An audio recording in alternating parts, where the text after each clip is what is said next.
और झूठ और फरेब के माध्यम से लोगों के बीचों को कई तरह का आपको एक तरफ से उसको चक्रव्यूह में फंसाने का काम किया जाता है। और हमारे लोग इसकी बहुत सीधे साधे सरल होने के कारण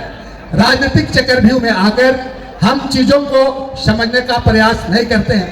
ऐसे परिस्थिति में हमारे जो युवा हैं, 2 और 2 को आप जोड़ोगे तो 4 होता है और 2 into 2 करोगे तब भी 4 होता है, लेकिन 3 और 3 को जोड़ोगे तो 6 होता है और 3 और 3 को गुना करोगे तो 3 3 9 होता है। मैं इस बात को आपको कह रहा हूं कि आज हमारे समाज में आप देखेंगे कि हमारे युवाओं को भटकाने के लिए लोग 3 और 3 को जोड़ करके 9 बताने का काम कर रहे हैं और आपको 2 और 2 को जोड़ करके 5 बताने का काम कर रहे हैं।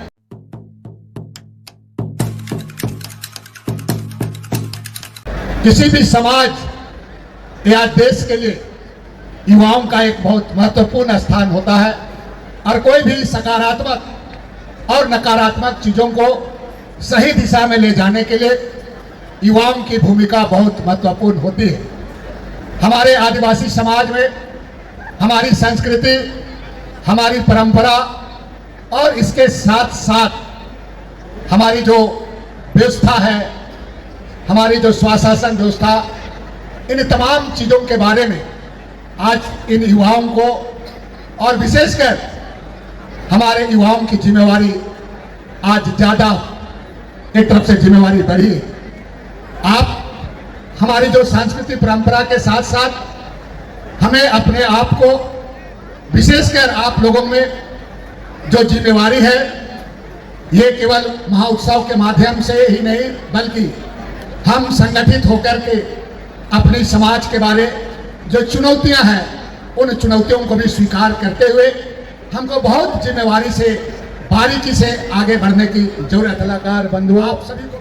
जो अपने सुंदर नागपुरी और हमारे भाषा संथाल, मुंडा, यहाँ के क्षेत्रीय और जनजातीय कार्यक्रम के माध्यम से हमारे बीच में इस कार्यक्रम को बेहतर बनाने के लिए उनका महत्वपूर्ण योगदान रहा है। सभी हमारे कलाकार बंधुओं और मंच पर बैठे हुए सभी सम्मानित अतिथिगण, ट्राइबल यूथ फेस्टिवल 2022 में शुरू हुआ था और 2022 के बाद आज ये आपका 2023 है और लगातार हमारे यूथ लोगों के प्रयास से झारखंड के युवाओं को एक तरफ से एक दिशा देने का काम हमारे नए जो पीढ़ी है, जनरेशन है, ये जो अपने आप में काम करने कर रहे हैं, ये आने वाले दिन के लिए आज भी ऐतिहासिक है और आने वाले दिन में भी ऐतिहासिक रूप में इसको जाना जाएगा। आप सभी को मालूम है कि 32 तरह की जनजातियां और सभी 32 तरह की जनजातियों के बीच में उनके बीच में कई तरह का एक उनकी अलग अलग समस्या है, चुनौती है। जैसे महुआ डांड में आप भुइहार मुंडा के साथ जो आप देखते होंगे कि किस तरह से उनको विलुप्त करने के लिए जनजाति के सूची से उसको सूची से हटा दिया गया है, उसी तरह कई ऐसे हमारी जनजातियां हैं आज विलुप्त होने के कगार पर है। हमारे कई ऐसे बुद्धिजीवी, हमारे पीसी मुर्मू जैसे लोग और कई लोग हैं लगातार इस क्षेत्र में इस विषय में सम्मेलन सेमिनार करके इन चीजों को लोगों के बीच में और सरकार को भी समय समय पर आईना दिखाने का काम इनके द्वारा किया जाता है। आज आपको, हमें और आपको जरूरत है कि हम जो इस बदलते परिवेश में विशेषकर आप यूथ हैं, आप युवाओं को चीजों को बिल्कुल भली भांति से समझने की जरूरत है।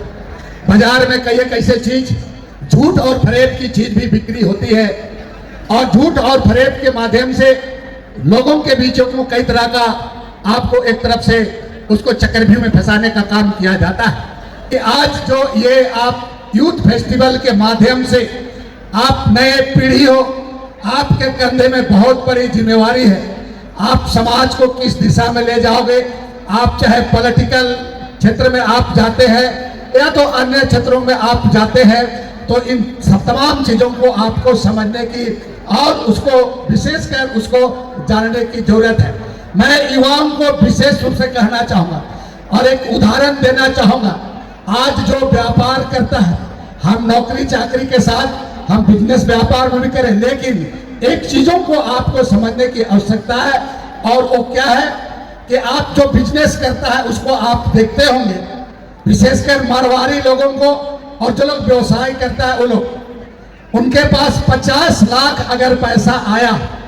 तो वो स्कूटी खरीदता है, कार नहीं खरीदता है। आप इस चीज को गौर करो जो बात को मैं कह रहा हूं। कोई मारवाड़ी या व्यवसायी उनके पास 50 लाख आता है, या तो स्कूटी खरीदता है या तो एक मोटरसाइकिल खरीदता है। लेकिन हम आदिवासियों को इस बात को, क्योंकि थोड़ा इस बात को कहीं कहीं आपको कड़ा लगेगा, लेकिन हम आदिवासी के पास में 1 लाख रुपया आया तो हम स्कॉर्पियो या बड़ा गाड़ी खरीदते हैं, और उसको क्या करते हैं, हम 36,000 35,000 इंटरेस्ट देते हैं। मतलब हम 1 लाख हमारे पास कहीं से आया, हम 40 लाख 25 लाख का हम गाड़ी खरीदते हैं, और 25 लाख को ना कि बिजनेस में लगाने के वजह हम बड़ी बड़ी गाड़ियां खरीदते हैं, और बड़ी गाड़ियां खरीदने के बाद हम महीना में उसको 35,000 36,000 25,000 का हम इंटरेस्ट देने का काम करते हैं। मैं इसलिए आपको कह रहा हूं कि बिजनेस व्यापार कारोबार में आपको संयमित तरीके से, आपको हर चीजों को अपने आप को एक तरफ से संयमित रखते हुए, बहुत बारीकी से समझते हुए हमें बिजनेस व्यापार भी हम करेंगे, ताकि हम आगे बेहतरीन तरीके से हम समाज को हम आगे बढ़ा सकते हैं और हमारे समाज के लोग आगे उठ सकते हैं। मेरा कहने का मतलब अनावश्यक तरीके से खर्चीला खर्चा से भी हमको बचना होगा, बचत का आदत हमको बनाना होगा। हम जो समाज से बिलोंग करते हैं, हमें एक एक पहलुओं को समझना होगा, जानना होगा, तभी हम समाज को आगे बढ़ा सकते हैं और हमारे युवा भी आगे बढ़ सकते हैं। और आने वाले दिन में राजनीतिक चीजों को भी आपको समझने का अवसर मिलेगा, और राजनीतिक चीजों के साथ आप राज को एक दिशा देने का काम करेंगे। आखिरी में मैं एक बात कह के खत्म करूंगा। आपको मालूम होगा कि आए दिन अखबार में आप पढ़ते होंगे कि प्रत्येक दिन एक्सीडेंट, अगर आप रेशियो निकाल के देखेंगे, कभी कभी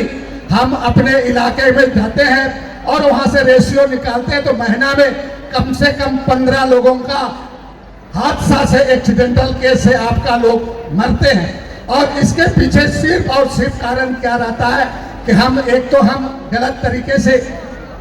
सड़क पर हम गाड़ी चलाते हैं, या तो आपका मोबाइल में बात करते हुए बात चलाते हैं, हेलमेट नहीं पहनते हैं, नतीजा आए दिन दुर्घटना होता है। और नशा पान करके गाड़ी चलाते हैं, नतीजा क्या होता है कि कोई ऐसे दिन नहीं होता है जो कि आप देखते होंगे कि चाहे किसी भी रोड में हमारे लोगों का दुर्घटना होता है और दुर्घटना के द्वारा उनकी मृत्यु होती है। मैं युवाओं को कहना चाहूंगा कि बहुत सजगता से आपको इन तमाम चीजों को समझते हुए आप बेसिकली मैं चाहूंगा कि अपना करियर को बनाते हुए और जिस उत्साह से ये जो फेस्टिवल में आप शामिल होते हैं, इसी उत्साह से अपने भविष्य को आगे बढ़ाने के लिए, इसी उत्साह से समाज को आगे बढ़ाने के लिए, इसी उत्साह से आप अपने परिवार को, अपने माँ बाप का आदर करते हुए, उनका आज्ञा का पालन करते हुए आप आगे बढ़े, ताकि ये जो हमारा फेस्टिवल है, ये फेस्टिवल होने का ये जो सार्थकता साबित होगा और हम सकारात्मक नकारात्मक चीजों को, युवाओं को विशेष रूप से उसको आपको किस दिशा में ले जाना है, इस दिशा में काम करने की आवश्यकता है। हमें माननीय मंत्री जी हैं, काफी ऊर्जावान है, काफी चीजों को समझते हैं। हफीजुल हुसैन अंसारी जिस विभाग के मंत्री हैं, बिना किसी भेदभाव का, और सरकार यहाँ के लोगों के लिए कटिबद्ध भी है, काम भी कर रही है। आने वाले दिन में इस फेस्टिवल को, इस उत्सव को जो पदाधिकारी लोग हैं, उनसे मैं कहूँगा कि आप बिल्कुल विस्तार पूर्वक इसका आप पूरी प्रक्रिया के साथ आप बजट वगैरह बनाए, ताकि आने वाले दिन में आपका बजट का सेशन होगा। और हम चाहेंगे कि माननीय मंत्री से आग्रह करूंगा कि इसको आपके द्वारा, आपके हाथों से आशीर्वाद दे दीजिए इसको, ताकि सरकार किसी की रहे ना रहे, हम तो चाहते हैं कि बराबर रहिए, लेकिन ये ऐसा एक रास्ता निकाल दीजिए, क्योंकि आदिवासी लोगों का फेस्टिवल होता है, यूथ फिर बहुत मेहनत करता है, बहुत मुश्किल से संसाधन जुगाड़ करता है। इस बार आप जो 10 लाख तकरीबन आप देने जा रहे हैं, उससे भी आपका राशि तो कम है, लेकिन आप दे रहे हैं, ये कम नहीं है। इसके लिए भी आपको बहुत बहुत धन्यवाद देते हैं। और साथ में हम चाहेंगे कि आप एक ऐसा तरकीब ऐसा निकाल दीजिए इस पर, जैसे आपका मुड़मा हुआ, वीर बुद्धू भगत हुआ, बारीडी हुआ, उसको आप राजकीय स्तर में हर एक साल राशि देते हैं। मैं आपसे आग्रह करता हूं माननीय मंत्री जी, आप राशि को कर्णांकित कर दीजिए, जो खर्च होगा सालाना खर्च, ताकि अगले स्तर पर ये यूथ लोग व्यापक तरीके से करेंगे और फेस्टिवल के तहत में आपके लोगों के साथ में और इसको अच्छा कर सकते हैं। और हमें विश्वास है कि आप इसको कर्णांकित करने के बाद लड़कों यहाँ पर जो यूथ फेस्टिवल आयोजन करने वालों को परेशानी ज़्यादा नहीं होगी और आपके पास राशि की कमी नहीं है और आपने इस कार्यक्रम में आज कदम रखा है। मुझे विश्वास होगा कि 2024 में ये महोत्सव बड़ा महोत्सव के रूप में माना जाएगा, यही मेरा विश्वास है। इन्हीं चंद शब्दों के बीच में माननीय मुख्यमंत्री जी को भी आना था कल ही, लेकिन किसी कारणवश नहीं आई। लेकिन कल माननीय विधायक शिल्पी नेहा तिर्की आई थी, माननीय सांसद महुआ माझी भी आई थी और आज आप आकर के चार चांद लगा दिए हैं, आदिवासियों का दिल जीत गए हैं। आने वाला 2024 बेहतरीन तरीके से आपकी सरकार भी होगी और ये महोत्सव भी बेहतरीन तरीके से होगा। बहुत बहुत धन्यवाद। जोहार।